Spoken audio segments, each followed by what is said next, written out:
ជំរាបសួរដល់សាធារណជននិងអ្នកសារព័ត៌មានទាំងអស់ជាទីរាប់អាននាព្រឹកនេះនាងខ្ញុំសូមធ្វើបច្ចុប្បន្នភាពអំពីសភាពការនៃការឈ្លានពានរំលោភបំពានរបស់ភាគីថៃមកលើដែនអធិបតេយ្យរបស់កម្ពុជានៅយុទ្ធភូមិភាគទី4និងទី5គិតមកដល់ថ្ងៃទី27ខែធ្នូឆ្នាំ2025នេះគឺជាថ្ងៃទី21ហើយដែលភាគីថៃនៅតែបន្តរំលោភបំពានលើបទឈប់បាញ់និងសេចក្តីថ្លែងការណ៍រួមនៃកិច្ចព្រមព្រៀងសន្តិភាពរវាងកម្ពុជានិងថៃដែលភាគីទាំងពីរបានចុះហត្ថលេខាកាលពីថ្ងៃទី26ខែតុលាឆ្នាំ2025សូមជម្រាបជូនផងដែរថាបើទោះបីជាកិច្ចប្រជុំក្រុមលេខាធិការនៃគណៈកម្មាធិការព្រំដែនទូទៅកម្ពុជាថៃ GBC បានបញ្ចប់ទៅកាលពីយប់ម្សិលមិញនេះហើយទៅតាមផែនការកិច្ចប្រជុំពិសេសលើកទី3នៃគណៈកម្មាធិការព្រំដែនទូទៅកម្ពុជាថៃ GBC នឹងប្រព្រឹត្តទៅនៅព្រឹកនេះក្រោមការសង្កេតការណ៍ពីក្រុមអ្នកសង្កេតការណ៍អាស៊ាន AOT ប្រចាំកម្ពុជានិងប្រចាំនៅប្រទេសថៃក៏ដោយប៉ុន្តែស្ថានភាពអំពីការគំរាមកំហែងនិងការរំលោភបំពានរបស់ភាគីថៃមកលើតំបន់មួយចំនួននៅក្នុងដែនអធិបតេយ្យកម្ពុជានៅតែបន្តនិងកាន់តែកម្រោលនៅឡើយទេនាងខ្ញុំសូមជម្រាបជូនអំពីសភាពការនៅជួរមុខទី1នៅក្នុងសមរភូមិទិសយុទ្ធភូមិភាគទី4ក្នុងភូមិសាស្ត្រខេត្តព្រះវិហារនិងខេត្តឧត្តរមានជ័យភាគីថៃនៅបន្តបាញ់ប្រហារដើម្បីឈ្លានពានមកលើដែនអធិបតេយ្យរបស់កម្ពុជាគិតចាប់ពីវេលាម៉ោង 17:00 នាទីល្ងាចថ្ងៃទី26ខែធ្នូឆ្នាំ2025រហូតដល់វេលាម៉ោង 8:00 នាទីព្រឹកថ្ងៃទី27ខែធ្នូឆ្នាំ2025នៅថ្ងៃទី26ខែធ្នូឆ្នាំ2025នៅវេលាម៉ោង 19:00 នាទីយោធាថៃបានបាញ់កាំភ្លើងធំពីចម្ងាយចូលក្នុងភូមិសាស្ត្រប្រាសាទព្រះវិហារភ្នំខ្មោចគោល8និងបន្តបាញ់ផ្លោងចូលក្នុងភូមិសាស្ត្រប្រាសាទតាមាន់ជប់កគីរហូតដល់ម៉ោង 3 ភ្លឺនៅវេលាម៉ោង 22:00 នាទីយោធាថៃបានចាប់ផ្ដើមទម្លាក់គ្រាប់បែកចូលក្នុងភូមិសាស្ត្រប្រាសាទតាមាន់រហូតដល់ថ្ងៃទី27ខែធ្នូឆ្នាំ2025ចាប់ពីវេលាម៉ោង 5:28 នាទីទៀបភ្លឺភ្លាមយោធាថៃបានធ្វើសកម្មភាពបាញ់កាំភ្លើងធំនិងអាវុធគាំទ្ររួមទាំងកម្លាំងថ្មើរជើងព្យាយាមរុលចូលក្នុងភូមិសាស្ត្រអូស្មាច់ទៅតាមផែនការនៃការឈ្លានពានមកលើដែនអធិបតេយ្យរបស់កម្ពុជានៅវេលាម៉ោង 7:00 នាទីព្រឹកយោធាថៃបានចាប់ផ្ដើមប្រើប្រាស់កាំជ្រួចវង DTI-2 និងកាំភ្លើងធំចូលក្នុងភូមិសាស្ត្រប្រាសាទព្រះវិហារភ្នំខ្មោចជាំតែនិងគោល8រួមទាំងបានប្រើប្រាស់យន្តហោះយកចម្បាំងទម្លាក់គ្រាប់បែកចូលក្នុងភូមិសាស្ត្រច្រកជាំច្រកជប់រុននិងបន្តប្រើប្រាស់កាំភ្លើងយន្តបំពាក់លើរថក្រោះរថពាសដែកកាំភ្លើងធំនិងកាំភ្លើងត្បាល់បាញ់បន្ថែមទៀតចូលក្នុងដែនអធិបតេយ្យរបស់កម្ពុជានៅវេលាម៉ោង 7:10 នាទីយោធាថៃបានធ្វើសកម្មភាពវាយសន្ធាប់ដោយប្រើប្រាស់កាំភ្លើងធំនិងដ្រូនចូលក្នុងភូមិសាស្ត្រប្រាសាទព្រះវិហារភ្នំខ្មោចជាំតែនិងគោល8បន្ថែមទៀតនៅវេលាម៉ោង 8:00 នាទីយោធាថៃបានបន្តវាយប្រហារបន្ថែមទៅលើភូមិសាស្ត្រប្រាសាទព្រះវិហារភ្នំខ្មោចជាំតែគោល8មុំ3និងបានបាញ់កាំភ្លើងធំកាំភ្លើងយន្តបំពាក់លើរថក្រោះរថពាសដែកអមដោយកម្លាំងថ្មើរជើងរបស់យោធាថៃព្យាយាមរុលសម្រុកចូលក្នុងភូមិសាស្ត្រច្រកជាំជប់រុននិងប្រាសាទតាមាន់សូមជម្រាបជូនថាស្ថានភាពជួរមុខក្នុងទីតាំងមួយចំនួនមានសភាពស្ងប់ស្ងាត់ខណៈនៅតាមទីតាំងមួយចំនួនយោធាថៃនៅតែបន្តសកម្មភាពវាយប្រហារយ៉ាងសន្ធាប់មកលើដែនអធិបតេយ្យរបស់កម្ពុជានៅឡើយកងកម្លាំងរបស់យើងកំពុងប្រយុទ្ធតស៊ូយ៉ាងស្វិតស្វាញជាមួយសត្រូវឈ្លានពាននិងបន្តតាមដានដោយយកចិត្តទុកដាក់និងប្រុងប្រយ័ត្នខ្ពស់ជានិច្ចក្នុងការបំពេញតួនាទីការពារដែនអធិបតេយ្យទី2ស្ថានភាពជួរមុខក្នុងសមរភូមិទិសយុទ្ធភូមិភាគទី5 ក្នុងភូមិសាស្ត្រខេត្តបន្ទាយមានជ័យខេត្តបាត់ដំបងនិងខេត្តពោធិ៍សាត់ភាគីថៃនៅបន្តបាញ់ប្រហារដើម្បីឈ្លានពានលើដែនអធិបតេយ្យរបស់កម្ពុជាគិតចាប់ពីវេលាម៉ោង 17:00 នាទីល្ងាចថ្ងៃទី 26 ខែធ្នូឆ្នាំ 2025 រហូតដល់វេលាម៉ោង 8:00 នាទីព្រឹកថ្ងៃទី 27 ខែធ្នូឆ្នាំ 2025 នេះនៅថ្ងៃទី 26 ខែធ្នូឆ្នាំ 2025 ចាប់ពីវេលាម៉ោង 17:00 នាទីថ្ងៃទី 26 ដល់វេលាម៉ោង 7:00 នាទីព្រឹកថ្ងៃទី 27 យោធាថៃបានបាញ់ផ្លោងចំនួន 80 គ្រាប់បាញ់គ្រាប់ភ្លើងបំភ្លឺ 2 គ្រាប់និងប្រើប្រាស់ដ្រូនស៊ើបការរំលោភចូលដែនអធិបតេយ្យរបស់កម្ពុជាចំនួន 1 លើកចូលក្នុងភូមិសាស្ត្របឹងត្រកួនចាប់ពីវេលាម៉ោង 17:00 នាទីថ្ងៃទី 26 ដល់វេលាម៉ោង 7:00 នាទីថ្ងៃទី 27 យោធាថៃបានបាញ់ផ្លោងប្រមាណ 100 គ្រាប់ចូលក្នុងភូមិសាស្ត្រភូមិព្រៃច័ន្ទចាប់ពីវេលាម៉ោង 17:00 នាទីថ្ងៃទី 26 ដល់វេលាម៉ោង 7:00 នាទីព្រឹកថ្ងៃទី 27 យោធាថៃបានបាញ់ផ្លោងប្រមាណ 300 គ្រាប់ចូលក្នុងភូមិសាស្ត្រភូមិជោគជ័យចាប់ពីវេលាម៉ោង 17:00 នាទីថ្ងៃទី 26 ដល់វេលាម៉ោង 7:00 នាទីព្រឹកថ្ងៃទី 27 យោធាថៃបានបាញ់ផ្លោងចំនួន 11 គ្រាប់ចូលក្នុងភូមិសាស្ត្រស្រុកភ្នំព្រឹកខេត្តបាត់ដំបងចាប់ពីវេលាម៉ោង 17:00 នាទីថ្ងៃទី 26 ដល់វេលាម៉ោង 7:00 នាទីព្រឹកនេះយោធាថៃបានបាញ់ផ្លោងចំនួន 5 គ្រាប់ចូលក្នុងភូមិសាស្ត្រអង្គបាននិងស្រុកសំពៅលូនខេត្តបាត់ដំបងនៅថ្ងៃទី 27 ខែធ្នូចាប់ពីវេលាម៉ោង 3:44 នាទីព្រឹករហូតដល់វេលាម៉ោង 5:30 នាទី37 នាទី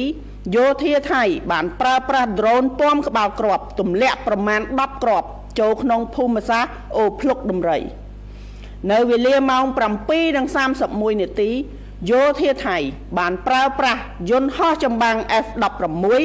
ទម្លាក់គ្រាប់បែកចំនួន 2 គ្រាប់ចូលក្នុងភូមិសាស្ត្រសង្កាត់កំពង់ស្វាយក្រុងសេរីសោភ័ណ្ឌខេត្តបន្ទាយមានជ័យស្ថានភាពជួរមុខក្នុងទីតាំងមួយចំនួនមានសភាពស្ងប់ស្ងាត់ខណៈទីតាំងមួយចំនួនយោធាថៃនៅបន្តសកម្មភាពវាយប្រហារយ៉ាងសន្ធាប់មកលើដែនអធិបតេយ្យរបស់កម្ពុជានៅឡើយកងកម្លាំងរបស់យើងកំពុងប្រយុទ្ធតស៊ូយ៉ាងស្វិតស្វាញជាមួយសត្រូវឈ្លានពានទឹកដីនិងបន្តតាមដានដោយយកចិត្តទុកដាក់និងប្រុងប្រយ័ត្នខ្ពស់ជានិច្ចសូមជម្រាបជូនថាកម្ពុជាបញ្ជាក់នៅការបដិញ្ញាចិត្តយ៉ាងខ្ជាប់ខ្ជួនក្នុងការគោរពនិងអនុវត្តតាមលក្ខខណ្ឌនៃបទច្បាប់បាញ់សេចក្តីថ្លែងការណ៍រួមស្តីពីកិច្ចព្រមព្រៀងសន្តិភាពរវាងកម្ពុជាថៃប្រកបដោយសុឆន្ទៈនិងទំនួលខុសត្រូវខ្ពស់បំផុតកម្ពុជាប្រកាន់ខ្ជាប់នៅការដោះស្រាយជម្លោះដោយសន្តិវិធីស្របតាមច្បាប់អន្តរជាតិដូចជាសន្ធិសញ្ញាអនុសញ្ញានិងកិច្ចព្រមព្រៀងដែលមានស្រាប់សម្ដៅស្វែងរកដំណោះស្រាយមួយដោយយុត្តិធម៌ត្រឹមត្រូវយូរអង្វែងនិងស្របតាមច្បាប់អន្តរជាតិកម្ពុជាសង្ឃឹមផងដែរថាភាគីថៃនឹងគោរពនៅសេចក្តីថ្លែងការណ៍រួមស្តីពីកិច្ចព្រមព្រៀងសន្តិភាពដែលភាគីទាំងពីរបានចុះហត្ថលេខាកាលពីថ្ងៃទី 26 ខែតុលាឆ្នាំ 2025 ដោយកម្ពុជាដែរសូមគូបញ្ជាក់ផងដែរថាគិតមកដល់ម៉ោងនេះវីរៈកងទ័ពវីរៈនគរបាលកម្ពុជាបាននឹងកំពុងបន្តឈរជើងយ៉ាងស្វាហាប់មោះមុតនិងនៅតែប្រយុទ្ធយ៉ាងស្វិតស្វាញតតាំងជាមួយនឹងសត្រូវឈ្លានពាននៅគ្រប់សមរភូមិទាំងអស់ក្នុងការបំពេញតួនាទីរបស់ខ្លួនដើម្បីការពារបូរណភាពទឹកដីរបស់កម្ពុជាយើងក៏បញ្ជាក់ឡើងវិញនៅសិទ្ធិស្វ័យការពារដែនអធិបតេយ្យរបស់យើងដោយដែលមានចែងនៅក្នុងច្បាប់អន្តរជាតិដើម្បីការពារទឹកដីនិងប្រជាជនរបស់យើងទោះក្នុងតម្លៃណាក៏ដោយសូមប្រជាពលរដ្ឋកម្ពុជាទាំងអស់ជឿជាក់និងលើកទឹកចិត្ត ដល់វីរៈកងទ័ពដ៏អង់អាចក្លាហានរបស់យើងដែលកំពុងប្រយុទ្ធតស៊ូយ៉ាងខ្លាំងក្លានៅគ្រប់សមរភូមិទាំងអស់រាជរដ្ឋាភិបាលកងទ័ពនិងប្រជាជនកម្ពុជារួបរวมគ្នាជាធ្លុងមួយក្នុងការការពារទឹកដីសេចក្តីថ្លៃថ្នូរនិងអធិបតេយ្យភាពរបស់យើងដោយអង់អាចក្លាហាននិងដោយមិនងាករេទោះក្នុងកលៈទេសៈណាក៏ដោយនេះខ្ញុំសូមជម្រាបជូនថាសម្រាប់ព័ត៌មានបន្ថែមអំពីសភាពការថ្មីនៅជួរមុខនាងខ្ញុំនឹងជម្រាបជូនទៅតាមបណ្ដាញផ្សព្វផ្សាយផ្លូវការរបស់ក្រសួងការពារជាតិនៅពេលក្រោយទៀត Greetings to the general public and members of the press. This morning, I would like to update on the situation of the Thai invasion and armed attacks launched on Cambodian territory in the 4th and 5th Military Region on December 27, 2025, which in 21 days that Thai side has continuously violated the ceasefire and the joint declaration signed by the Prime Minister of the Kingdom of Cambodia and the Kingdom of Thailand on October 26, 2025. Even though the GBC Secretariat meeting has concluded yesterday, and according to the schedule, the third GBC special meeting is to be convened this morning under the observation of the AOT Cambodia Thailand. The threat and hostility of the Thai invading military against Cambodian sovereign territory still continue in some areas right at this moment. First, the frontline situation at the 4th Military Region in Preah Vihear and in Udon Minchey provinces. The Thai military continue its attack to invade Cambodian sovereignty territory from 5 p.m. on December 26 to 8 a.m. on December 27. On December 26, from 7 p.m. until 3 a.m., the Thai military fire artillery shell into the area of Preah Vihear, Temple Phnom Kmoi, Kol Prabay, and continue shelling the areas of Tamon Temple and Chup Koki. At 10 p.m., the Thai military bombarded the area of Tamon Temple. On December 27, at 5:28 a.m., the Thai military fire artillery and supporting weapons along with their infantry force attempted to infiltrate into the area of Osmak according to their plan to invade Cambodian sovereign territory. At 7 a.m., the Thai military began fire DTI-2 multiple rocket launchers and artillery into the area of Preah Vihear Temple, Phnom Kmoi, Chom Tai, and Kol Prabay, and deploy fighter jets into bombard the area of Chom and Chuprun border checkpoints. They also continue firing tanks and armored vehicle mounted machine gun, artillery, and mortar into Cambodian sovereign territory. At 7:10 a.m., the Thai military launched intensified attacks using additional artillery and drones into the area of Preah Vihear Temple, Phnom Kmoi, and Kol Prabay. At 8 a.m., the Thai military continued additional attacks in the area of Preah Vihear Temple, Phnom Kmoi, Chom Tai, Kol Prabay, Mumbai, and firing artillery shell and tank and armored vehicle mounted guns accompanied by their infantry attempted to infiltrate the area, Chom and Chuprun border checkpoint and Tamwan's temple. The situation in some front line is calm, while in other areas the Thai military continue to carry out its attacks on Cambodian sovereign territory. Second, the frontline situation at the 5th Military Region in Bang Tei Min Chey, Bat Nombong, and Posat provinces. The Thai military continue its attack to invade Cambodian sovereign territory from 5 p.m. on December 26 to 8 a.m. on December 27, 2025. On December 26, from 5 p.m. to from 5 p.m. on December 26 to 7 a.m. on December 27, the Thai military fired 80 shells along with 2 rounds of flare guns and deployed reconnaissance drones violating Cambodian airspace in the area of Bang Trakun. From 5 p.m. on December 26 to 7 a.m. on December 27, the Thai military shelled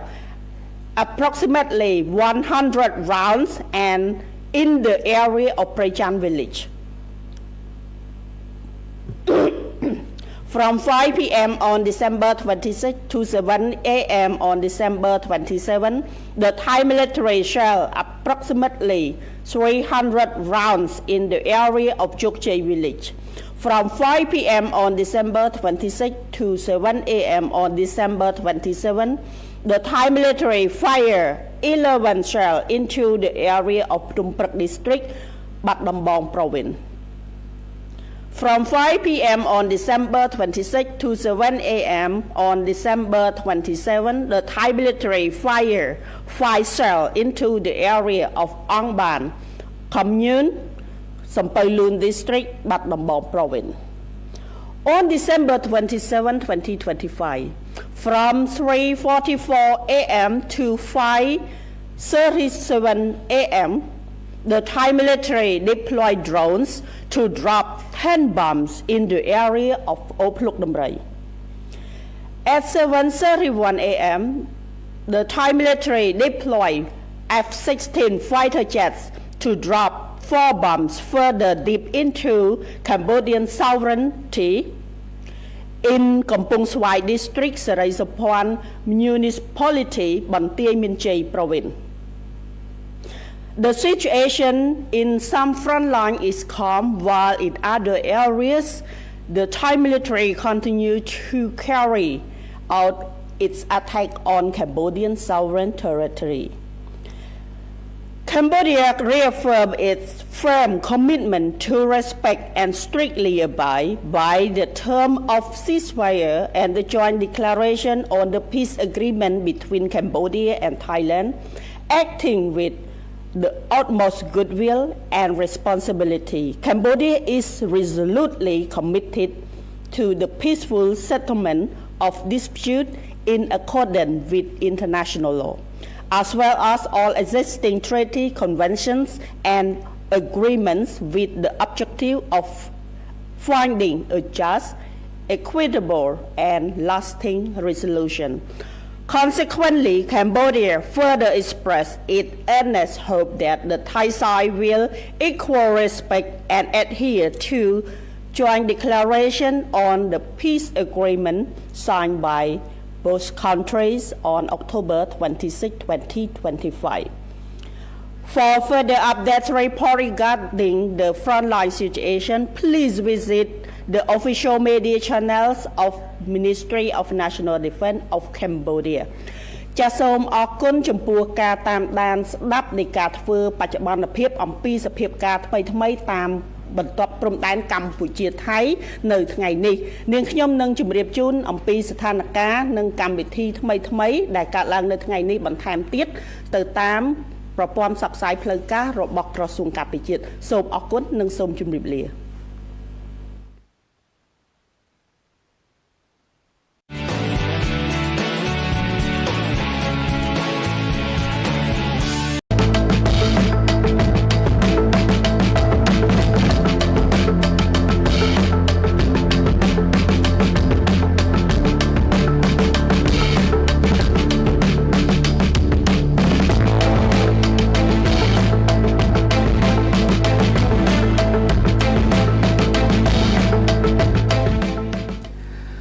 សូមក្រាបថ្វាយបង្គំព្រះថេរានុថេរៈគ្រប់ព្រះអង្គជាទីសក្ការៈសូមគោរពសម្ដេចទ្រង់ឯកឧត្តមលោកជំទាវអស់លោកស្រីបងប្អូនអ្នកសារព័ត៌មាននិងជនរួមជាតិទាំងក្នុងនិងក្រៅប្រទេសជាទីគោរពនិងជាទីរាប់អានបាទក្រុមការងារអ្នកនាំពាក្យរបស់យើងចូលខ្លួនមកសាជាថ្មីដើម្បីធ្វើបច្ចុប្បន្នភាពបាទស្ដីពីការវិវត្តថ្មីស្ដីពីស្ថានភាពកម្ពុជាថៃបាទជាបឋមខ្ញុំសូមជូនវេទិកាជូនលោកជំទាវឧត្តមសេនីយ៍ឯកអ្នកនាំពាក្យក្រសួង ការពារជាតិដើម្បីធ្វើបច្ចុប្បន្នភាពសូមជើញលោកជំទាវបាទ ចាសសូមគោរពអរគុណឯកឧត្តមនិងសូមជម្រាបសួរដល់សាធារណជននិងអ្នកសារព័ត៌មានទាំងអស់ផងដែរ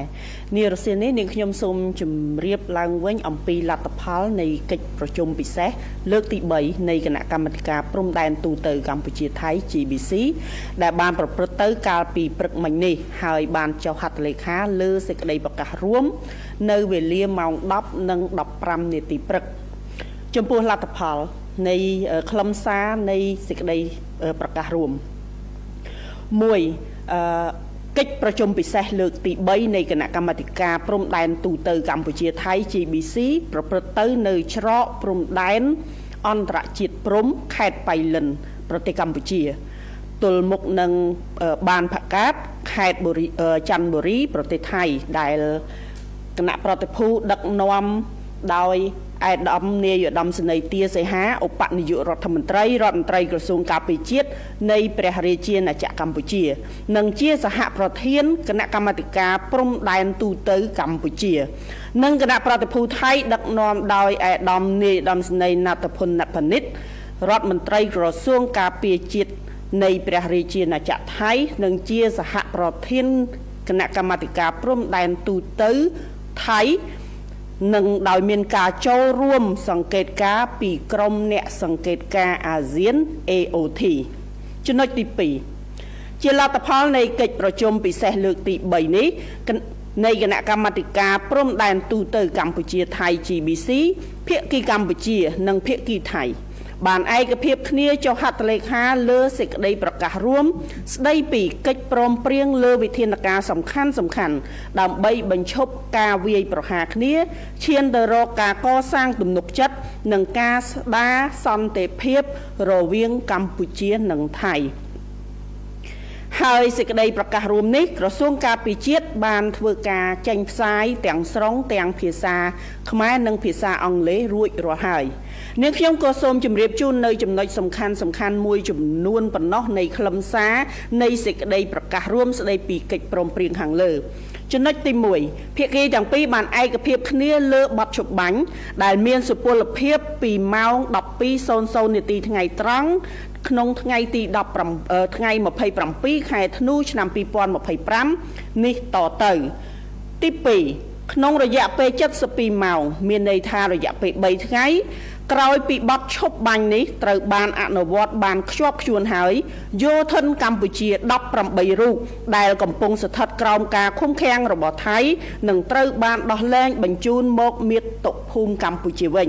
ស្របតាមស្មារតីនៃសេចក្តីប្រកាសរួមដែលកម្ពុជានិងថៃបានចុះហត្ថលេខានៅទីក្រុងគូឡាឡាំពួរកាលពីថ្ងៃទី26ខែតុលាឆ្នាំ2025កន្លងទៅនេះចំណុចទី3ភាគីទាំងពីរបានឯកភាពអនុញ្ញាតឲ្យប្រជាជនភៀសសឹកទាំងអស់វិលត្រឡប់ទៅលំនៅឋាននៅតាមតំបន់ព្រំដែនដែលកំពុងមានហានិភ័យខ្ពស់ដោយគ្មានការរារាំងដោយសុវត្ថិភាពនិងសេចក្តីថ្លៃថ្នូរក្រោមការសម្របសម្រួលរបស់អាជ្ញាធរពាក់ព័ន្ធទី4រាល់វិធានការដែលមានចែងនៅក្នុងសេចក្តីប្រកាសរួមនេះនឹងពុំប៉ះពាល់ដល់ការងារវាស់វែងនិងខណ្ឌសីមាព្រំដែនកម្ពុជាថៃនោះទេដោយភាគីទាំងពីរបានឯកភាពគ្នាប្រគល់ជូនគណៈកម្មាធិការចម្រុះខណ្ឌសីមាព្រំដែនគោកនៃប្រទេសទាំងពីរបន្តអនុវត្តការងារវាស់វែងនិងខណ្ឌសីមាព្រំដែនឲ្យបានឆាប់បំផុតស្របតាមកិច្ចព្រមព្រៀងដែលមានស្រាប់រវាងប្រទេសទាំងពីរដើម្បីសន្តិភាពចីរភាពនិងនៅតាមបណ្ដោយព្រំដែននៃប្រទេសទាំងពីរជាពិសេសត្រូវផ្ដល់អាទិភាពចម្បងនិងបន្ទាន់បំផុតទៅលើការវាស់វែងនិងកំណត់ខណ្ឌសីមានៅកំណាត់ព្រំដែនដែលមានប្រជាជនរស់នៅចំណុចទី3នាងខ្ញុំសូមគូបញ្ជាក់ថាសេចក្តីប្រកាសរួមនាថ្ងៃនេះជាការអនុវត្តអ្វីដែលបានឯកភាពគ្នាកន្លងមករួមមានសេចក្តីប្រកាសព័ត៌មានរួមស្តីពីបទសេចក្តីប្រកាសរួមស្តីពីបទឈប់បាញ់កាលពីថ្ងៃទី28 ខែកក្កដាឆ្នាំ2025សេចក្តីប្រកាសរួមកាលពីថ្ងៃទី26ខែតុលាឆ្នាំ2025និងឯកសារព្រមព្រៀងផ្សេងៗក្នុងន័យនេះភាគីទាំងពីរបានវាយតម្លៃខ្ពស់ចំពោះតួនាទីរបស់ក្រុម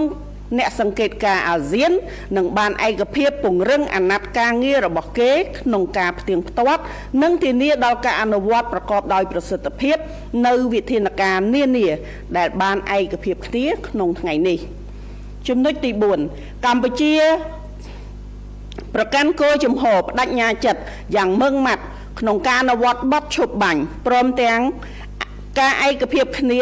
នៃការសម្រេចកន្លងមកក៏ដូចជានៅក្នុងកិច្ចប្រជុំពិសេសលើកទី3នៃគណៈកម្មាធិការព្រំដែនទូតកម្ពុជាថៃ GBC ដែលបានបញ្ចប់ទៅដោយជោគជ័យនៅថ្ងៃនេះនៅក្នុងឱកាសនៃការថ្លែងក្នុងសន្និសីទសារព័ត៌មានបន្ទាប់ពីកិច្ចប្រជុំឯកឧត្តមនាយឧត្តមសេនីយ៍ទាសីហាឧបនាយករដ្ឋមន្ត្រីក្រសួងការពារជាតិនៃព្រះរាជាណាចក្រកម្ពុជានិងជាសហប្រធានគណៈកម្មាធិការព្រំដែនទូតកម្ពុជាបានមានប្រសាសន៍លើកឡើងថាកម្ពុជាសូមស្វាគមន៍ការចូលរួមរបស់ប្រទេសជាមិត្តក្នុងការពង្រឹងតួនាទីរបស់អ្នកសង្កេតការណ៍អាស៊ាន AOT ដើម្បីនាំមកនូវសន្តិភាពដល់ប្រជាជននៃប្រទេសទាំងពីរនិងរួមចំណែកដល់សន្តិភាពស្ថិរភាពសន្តិភាពនៅក្នុងតំបន់យើងទាំងមូលផងដែរចំណុចទី5នាងខ្ញុំសូមធ្វើបច្ចុប្បន្នភាពជូនអំពីសភាពការនៅតាមបណ្ដោយព្រំដែនកម្ពុជាថៃសូមជម្រាបថាបន្ទាប់ពីភាគីទាំងពីរបានឯកភាពគ្នាលើបទឈប់បាញ់ជាបន្ទាន់ក្រោយការចុះហត្ថលេខាលើសេចក្តីប្រកាសរួមគិតចាប់ពីម៉ោង 12:00 នាទីថ្ងៃត្រង់ម៉ោងក្នុងស្រុកថ្ងៃទី27ខែធ្នូឆ្នាំ2025គឺក្នុងថ្ងៃនេះគិតមកដល់វេលាម៉ោង 16:00 នាទីរសៀលនេះស្ថានភាពជួរមុខមានសភាពស្ងប់ស្ងាត់6កងកម្លាំងរបស់យើងនៅបន្តតាមដានដោយយកចិត្តទុកដាក់យ៉ាងខ្ជាប់ខ្ជួនបំផុតនិងកំពុងបំពេញតួនាទីរបស់ខ្លួនក្នុងស្មារតីប្រុងប្រយ័ត្នខ្ពស់ដើម្បីការពារអធិបតេយ្យនិងបូរណភាពទឹកដីរបស់កម្ពុជារាជរដ្ឋាភិបាលកងទ័ពនិងប្រជាជនកម្ពុជារួបរวมគ្នាជាធ្លុងមួយក្នុងការការពារទឹកដីសេចក្តីថ្លៃថ្នូរនិងអធិបតេយ្យភាពរបស់យើងយ៉ាងម៉ឺងម៉ាត់និងច្បាស់លាស់បំផុតGreetings to the general public and members of the press. This afternoon, I would like to reiterate the result of the third special Cambodia-Thailand General Border Committee (GBC) meeting that took place this morning that adopted the joint statement signed at 10:15 a.m. The third special Cambodia-Thailand General Border Committee (GBC) meetings was held at Prom International Border of Intri, Pailan Province of Cambodia, Ban Phakat, Chanthaburi Province of Thailand, International Point of Entry.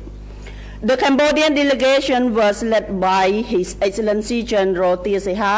Deputy Prime Minister and Minister of National Defense of the Kingdom of Cambodia and co-chairman of the Cambodia General Border Committee. The Thai delegation was led by His Excellency General Natapon Nakpanit, Minister of Defense of the Kingdom of Thailand and co-chairman of the Thai General Border Committee. The meeting was also observed by the ASEAN Observer Team (AOT). As a result of the third special Cambodia-Thailand General Border Committee (GBC) meeting, both the Cambodian and Thai side have agreed to sign a joint statement on the agreement regarding key measures to cease all hostility, aiming to build mutual trust and restore peace between Cambodia and Thailand. This statement has been fully disseminated by the Ministry of National Defense in the both English and Khmer languages. I would like to inform only the key points of the contents of the joint statement as follows. First, both sides agree to an immediate ceasefire with the effect from 12 p.m. on December 27, 2025. Second, within 72 hours with the duration of 3 days after the ceasefire has been fully maintained, the 18 Cambodian soldiers currently detained in Thailand will be returned to Cambodia in accordance with the spirit of the joint declaration signed by Cambodia and Thailand in Kuala Lumpur on October 26, 2025. Third, both sides agree to allow citizens residing in the border area that are not high risk to return to their homes without obstructions in safety and dignity under the coordination of the relevant authority. Fourth, all the arrangements under this joint statement are without prejudice to the border demarcation and international boundary between the two countries. Both sides agree to refer to the Joint Boundary Commission to resume at the earliest the survey and demarcation work in accordance with existing agreement between the two countries to achieve lasting peace along the border. Both sides also agree to give first and foremost priority to the immediate survey and demarcation works in the affected border area where the civilians reside. I would like to emphasize that today the joint statement is the continuation of previous agreements, including the joint press release on the ceasefire dated July 28, 2025, the joint statement of October 26, 2025, and other agreed upon documents. In this regard, both sides highly value the role of the ASEAN Observer Team AOT and have agreed to strengthen its mandate in verifying and ensuring the effective implementation of the measure agreed upon today. Cambodia remains firmly committed to implementing the ceasefire and the agreement reached in the past, as well as in the third Special General Border Committee GBC meeting, which successfully concluded today. Speaking at the press conference after the meeting, His Excellency General Tia Seha, Deputy Prime Minister, Minister of National Defense of the Kingdom of Cambodia, and co-chairman of the Cambodian General Border Committee, said Cambodia welcomed the participation of friendly countries in strengthening the role of the ASEAN Observer Team AOT to bring peace to the people of both countries and contribute to the stability and peace of our entire region. I would like to update on the situation along the Cambodia-Thailand border. Please be informed that after both sides agree to an immediate ceasefire agreement following the signing of the joint statement from 12 p.m. local time on December 27, 2025 up to 4 p.m. this afternoon, the frontline situation has remained calm. Our military force stands strong and are performing their duty with full vigilance in defending the country's sovereignty and territorial integrity. សូមអរគុណ បាទសូមអរគុណលោកជំទាវឧត្តមសេនីយ៍ឯកអ្នកនាំពាក្យក្រសួងការពារជាតិបាទឆ្លៀតឱកាសនេះខ្ញុំសូមបញ្ជាក់ជូនបងប្អូនជនរួមជាតិយើងនៅចំណុចមួយចំនួនដូចខាងក្រោមនេះទី1ពាក់ព័ន្ធទៅនឹងសេចក្តីប្រកាសរួមនៃកិច្ចប្រជុំពិសេសលើកទី3នៃគណៈកម្មាធិការព្រំដែនទូទៅ GBC រវាងកម្ពុជាថៃដោយបានឯកភាពគ្នាលើបទឈប់បាញ់ហើយដែលចូលជាធរមានកាលពីវេលាថ្ងៃត្រង់ម៉ោង 12 ថ្ងៃ 27 ខែធ្នូឆ្នាំ 2025 នេះខ្ញុំសូមបងប្អូនយើងអានឲ្យច្បាស់ បាទនៅខ្លឹមសារគ្រប់ចំណុចដែលមានចែងនៅក្នុងសេចក្តីប្រកាសរួមនេះហើយពិចារណាឲ្យបានគ្រប់ជ្រុងជ្រោយបាទដើម្បីយល់ពីអត្ថន័យជៀសវាងការជឿទៅលើការបកស្រាយបំភ្លៃពីក្រុមមនុស្សមួយចំនួនដែលមានចេតនាមិនល្អសម្រាប់ប្រទេសជាតិដូច្នេះការស្វែងយល់ដោយខ្លួនឯងឲ្យគ្រប់ជ្រុងជ្រោយនិងទទួលបានព័ត៌មានច្បាស់លាស់គឺជារឿងសំខាន់ដើម្បីកុំឲ្យមានអ្នកណាមកបោកប្រាស់យើងបានទី2ការសម្រេចបានបទឈប់បាញ់នេះវាគឺជាលទ្ធផលនៃកិច្ចខិតខំប្រឹងប្រែងរបស់ថ្នាក់ដឹកនាំនៃយើងដែលមានសម្ដេចតេជោហ៊ុនសែនប្រធានព្រឹទ្ធសភានិងសម្ដេចធិបតីហ៊ុនម៉ាណែតនាយករដ្ឋមន្ត្រីនៃប្រជាណាចក្រកម្ពុជាហើយដោយមានការគ្រប់គ្រងយ៉ាងរឹងមាំពីសំណាក់ព្រះសង្ឃមន្ត្រីរាជការនិងប្រជាពលរដ្ឋខ្មែរទាំងក្នុងនិងក្រៅប្រទេសដែលរួមគ្នាជាកម្លាំងមហាសាមគ្គីខ្មែរយ៉ាងរឹងមាំដើម្បីទាមទារសន្តិភាពនិងប្រឆាំងការរំលោភបំពានលើបូរណភាពទឹកដីជាពិសេសកម្ពុជាក៏មានវីរៈកងទ័ពវីរៈកងនគរបាលជាតិដ៏អង្អាចក្លាហានដែលបានតស៊ូស្វិតស្វាញក្រាញននៀលដើម្បីការពារអធិបតេយ្យភាពជាតិនិងបូរណភាពទឹកដីទី3សន្តិភាពគឺជាតម្លៃស្នូលរបស់រាជរដ្ឋាភិបាលនិងថ្នាក់ដឹកនាំកម្ពុជាសន្តិភាពគឺជាឱកាសសម្រាប់ការអភិវឌ្ឍប្រទេសក៏ដូចជាការអភិវឌ្ឍសង្គមគ្រួសាររបស់ប្រជាពលរដ្ឋពេលមានសង្គ្រាមទើបយើងមើលឃើញច្បាស់ពីតម្លៃនៃសន្តិភាពដូច្នេះហើយបានជាថ្នាក់ដឹកនាំយើងបានលះបង់គ្រប់បែបយ៉ាងដើម្បីស្វែងរកសន្តិភាពនិងពុះពៀគ្រប់បែបយ៉ាងដើម្បីថែរក្សាសន្តិភាពឲ្យបានគង់វង្សយូរអង្វែងការឈានដល់សម្រេចបទឈប់បាញ់នេះទៀតសោតក៏ជាផ្នែកមួយដ៏សំខាន់ដែលបានមកពីនយោបាយសន្តិភាពនិងនយោបាយការទូតយ៉ាងសកម្មរបស់រាជរដ្ឋាភិបាលនិងថ្នាក់ដឹកនាំកម្ពុជាដែលផ្ដល់តម្លៃយ៉ាងខ្ពស់បំផុតដល់ផលប្រយោជន៍ប្រជាពលរដ្ឋនិងការការពារអធិបតេយ្យភាពជាតិបូរណភាពទឹកដីទី4សូមបញ្ជាក់ជាថ្មីម្ដងទៀតថារាជរដ្ឋាភិបាលកម្ពុជាប្រកាន់យកគោលនយោបាយដោះស្រាយបញ្ហាដោយសន្តិវិធីតាមរយៈការសន្ទនាតាមផ្លូវការទូតណាដោយផ្អែកទៅលើកិច្ចព្រមព្រៀងទាំងយន្តការថ្នាក់តំបន់និងច្បាប់អន្តរជាតិនេះគឺជាជំហរច្បាស់លាស់ប្រកបដោយភាពចាស់ទុំនិងឥតប្រែប្រួលរបស់រាជរដ្ឋាភិបាលក៏ដូចជាថ្នាក់ដឹកនាំកម្ពុជាដែលតាក់ទាញបានការចាប់អារម្មណ៍និងជួយជ្រោមជ្រែងពីសំណាក់ភាគីអន្តរជាតិបាទនៅចុងក្រោយនេះខ្ញុំសូមជម្រាបជូនការវិវត្តផ្នែកនយោបាយការទូតថ្មីមួយជូនបងប្អូនយើងជ្រាបដែរបាទឯកឧត្តមប្រាក់សុខុន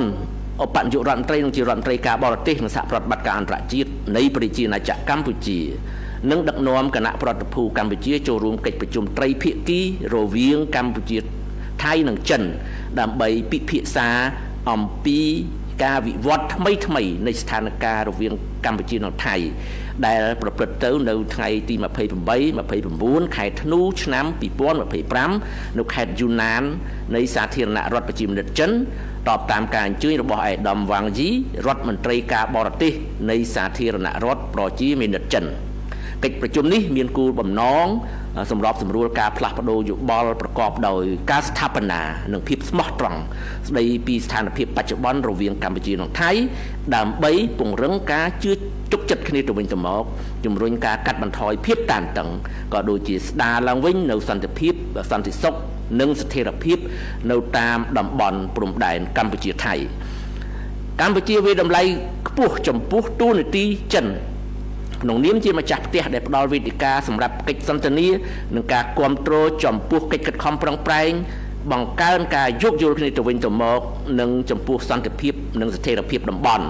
កម្ពុជាបន្តបញ្ជាក់ចំពោះជំហរយ៉ាងមុតមមនៅក្នុងការដោះស្រាយទំនាស់និងចំនួនទាំងឡាយតាមគ្រប់មធ្យោបាយសន្តិវិធីការសន្ទនានិងផ្លូវការទូតស្របតាមច្បាប់អន្តរជាតិធម្មនុញ្ញអង្គការសហប្រជាជាតិនិងធម្មនុញ្ញអាស៊ាន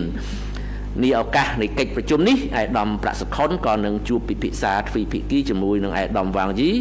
ក្នុងគោលដៅពង្រឹងបន្ថែមនៅកិច្ចសហប្រតិបត្តិការនិងភាពជាដៃគូដ៏រឹងមាំរវាងកម្ពុជាចិនដែលរួមចំណែកដល់សន្តិភាពសន្តិសុខស្ថិរភាពនិងការអភិវឌ្ឍក្នុងតំបន់និងក្នុងពិភពលោកទាំងមូល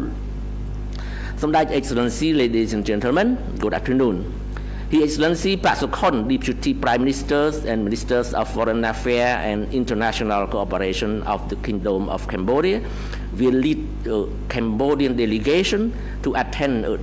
trilateral meeting between Cambodia, Thailand and China to discuss the recent development on the current situation between Cambodia and Thailand to be held on 28-29 December 2025 in Yunnan Province, the People's Republic of China, at the invitation of His Excellency Wang Yi, Ministers of Foreign Affairs of the People's Republic of China. The meeting aimed to facilitate candid and constructive exchanges on the current situation between Cambodia and Thailand with a view to fostering mutual confidence, promoting de-escalation, and restoring peace, security, and stability along the Cambodia-Thailand border area. Cambodia highly appreciates China's role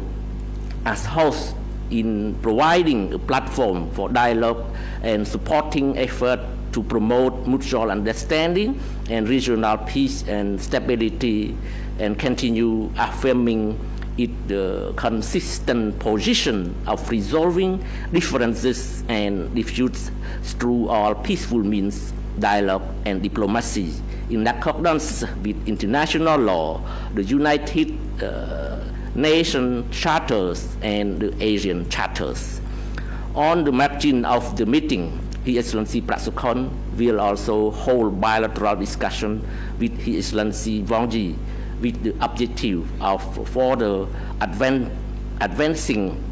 cooperation and strong partnership between Cambodia and China that contribute to peace, security, stability and development in the region and the world at large. Thank you. បាទកម្មវិធីរបស់យើងបានដល់ទីបញ្ចប់តែប៉ុណ្ណេះយើងខ្ញុំទាំងពីរនាក់សូមអរគុណសូមគោរពលាបាទ